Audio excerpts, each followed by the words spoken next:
কয়েকটা কাঁচা লঙ্কা, এক টুকরো আদা আর রসুন আর একটা গোটা টমেটো একসঙ্গে বেটে নেব। এদিকে এক চামচের মতন, একটা বড় চামচে 1 চামচের মতন চালমগজ আর কিশমিশ ভালো করে বেটে নেব। নুন হলুদ মাখানো কাতলা মাছগুলো প্রথমে ভেজে নেব।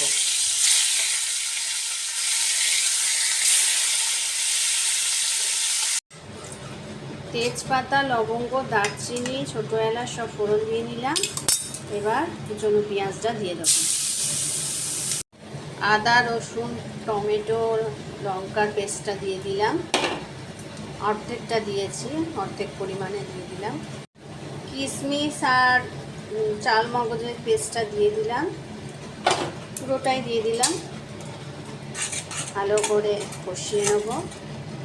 আপনারা কাজু বাদামও দিতে পারেন, কাজু বাদামের পেস্ট ভালো করে কষিয়ে নেব। 1 চামচের মতন পোস্ত বাটা দিয়ে দিলাম, ভালো করে কষিয়ে নেব। প্রয়োজন মতো নুন হলুদ আর একটু চিনি দিয়ে দিলাম। মশলা বাটার জলটা দিয়ে ভালো করে কষিয়ে নেব।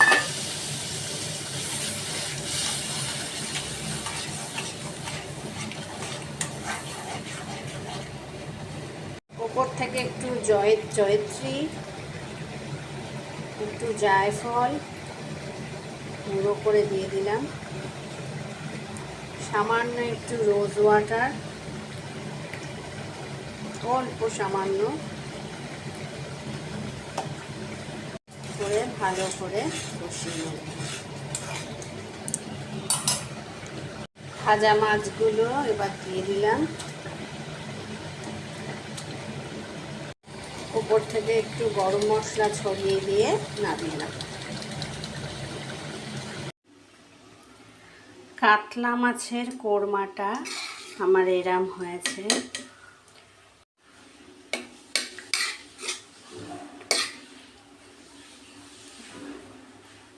সুন্দর একটা ফ্লেভার আসছে। জয়ত্রী, জায়ফল, রোজ ওয়াটার আছে, গরম মশলা আছে। এটা কাজু বাদাম দিয়েও করা যায়, টক দই দিয়েও করা যায়। আমি ঘরে থাকা যেসব উপকরণ ছিল সেগুলো দিয়েই করলাম। দারুণ খেতে লাগে।